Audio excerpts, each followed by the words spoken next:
Merci de rester connecté sur Q-Labor.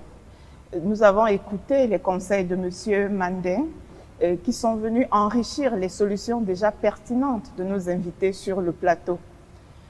Madame, Messieurs les directeurs généraux, vous avez une activité tellement prenante, des responsabilités tellement élevées que nous nous posons la question de savoir si vous arrive parfois de trouver une minute pour des activités de détente ou de relaxation.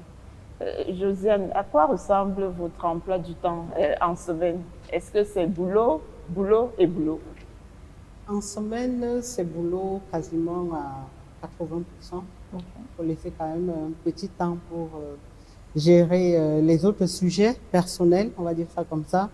Mais le week-end, on prend quand même le temps pour se relaxer en famille, c'est important, avec le cercle d'amis et faire des activités sportives. Moi, je suis très sport. Je fais un peu de sport moi-même, de la marche.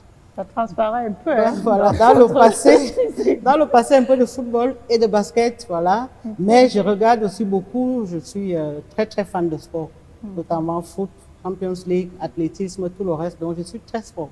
Merci. Donc, voilà, ça permet de se détendre. Okay. Rogers, what about you? Do you have some hobbies? Oh, yeah, sure. No, I would rather say I have hobbies. My hobby is driving. I like to drive a lot. Okay. But we don't have roads to drive on, so I look for something else. But actually, All right. what I do is I just try to integrate healthy habits in my lifestyle.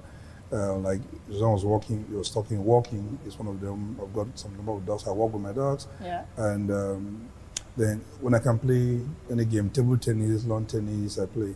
What I try to not be able to not do because it will become a heavy stress is to schedule it that I must do this at this time. Okay. So it just fits into my program. Yeah. Otherwise, you become another stress for you. Okay. You want to be a relaxing moment, so you don't make it like, okay, if I don't go to play tennis, I don't go to walk, then I failed in something. No. Sure. And then it helps to socialize as well and spend weekends with family. I'm also president of community association, so we spend some of those time talking other things that are outside strict business. But you just socialize with people and keeps life going with the little things you do to keep fit. All right, thank you. Clément, et vous, que faites-vous pour sortir la tête du guidon? Merci beaucoup, Sandrine. J'ai lu un livre de mon ami Roland Kremen, Impact Talks. On dirait que vous lisez beaucoup. Hein? Oui, exactement, parce que quand tu ne lis pas, tu commences à mourir. Okay. Donc là-dedans, il a prescrit 4 choses que j'aimerais partager, qui me guident un peu chaque jour, c'est ERAI. ERAI, c'est E-R-A-I. Je cherche des aspects que je peux éliminer totalement dans mes activités qui me fait reculer un peu. Et j'essaie de réduire certaines activités ou certains engagements qui freinent mon évolution. Mais lesquels pratiquez-vous? Pardon? Lesquels pratiquez-vous régulièrement? Le sport, par exemple. Okay. Je fais le sport, mais c'est raisonnable.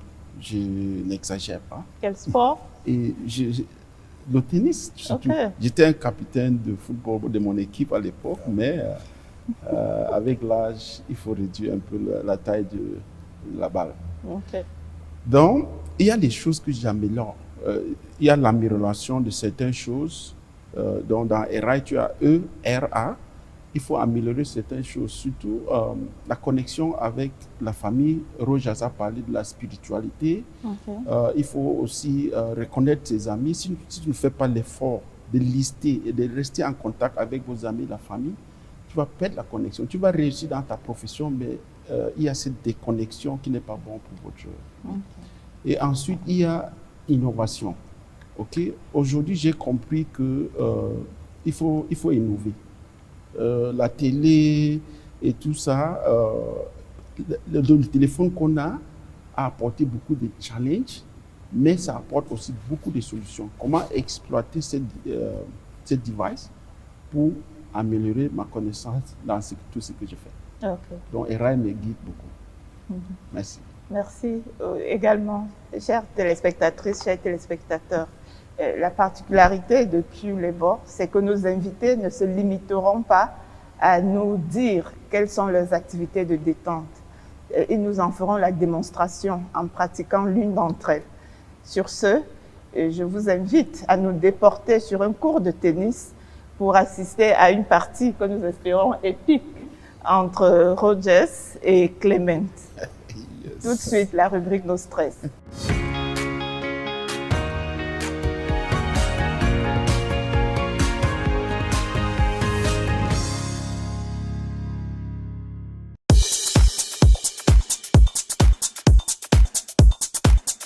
Bonjour coach Simon-Pierre. Bonjour madame. Merci infiniment de nous recevoir sur votre site. Le tennis apparaît souvent comme un sport très physique. Pas plus tard que ce matin, quelqu'un qui veut bien faire du tennis m'a dit qu'il n'a pas le cardio. Qu'en est-il véritablement? Oui, le tennis c'est un sport physique parce que il faudrait être en jambes pour pouvoir pratiquer le tennis.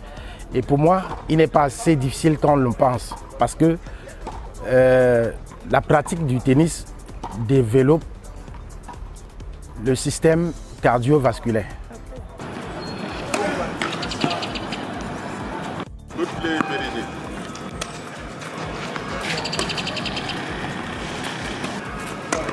Wow! Oh!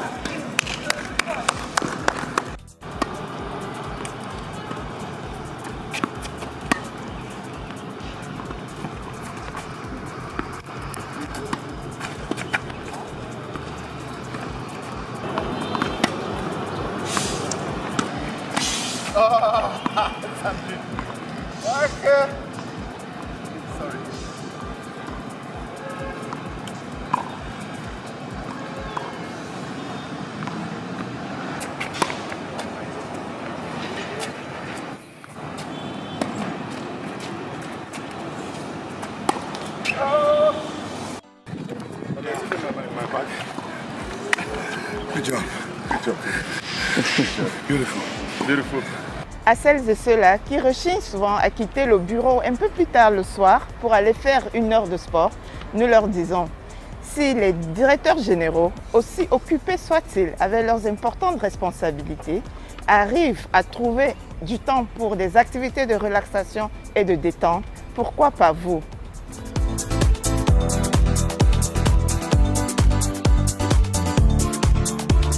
Une question encore qui est souvent dans l'imagerie populaire. Oui. À savoir si le tennis est un sport de riches. Pour être honnête, le tennis est un sport de riches. Parce que, je m'explique, les coûts du matériel, les accessoires de tennis sont coûteux. Okay. Vous avez une raquette neuve à 100 000, à 150 000, à 200 000 francs. Vous avez une boîte de balles que vous allez payer à 13 000 francs. Qu'il va falloir renouveler. Et qu'il va falloir renouveler pour quelqu'un qui joue régulièrement. Oui. Par exemple, je cite celui qui joue 3 fois par semaine, il devait utiliser 2 boîtes de balles en un mois. Okay. Les accessoires tels que le cordage, il faut le refaire. Merci infiniment, coach Simon-Pierre, d'avoir accepté de répondre aux questions du Q-Level. C'est moi qui vous remercie, madame.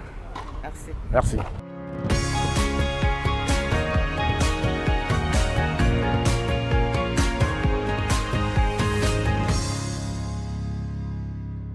Nous sommes arrivés au terme de cette première édition de Q-Level et espérons vivement que nos invités en ont inspiré plus d'un. Auriez-vous un avis à donner, une expérience à partager? Priez de le faire sur les différentes plateformes digitales de l'émission qui s'affichent au bas de votre écran. Merci à toutes et à tous. Rendez-vous le mois prochain pour un autre numéro de Q-Level, professionnellement vôtre.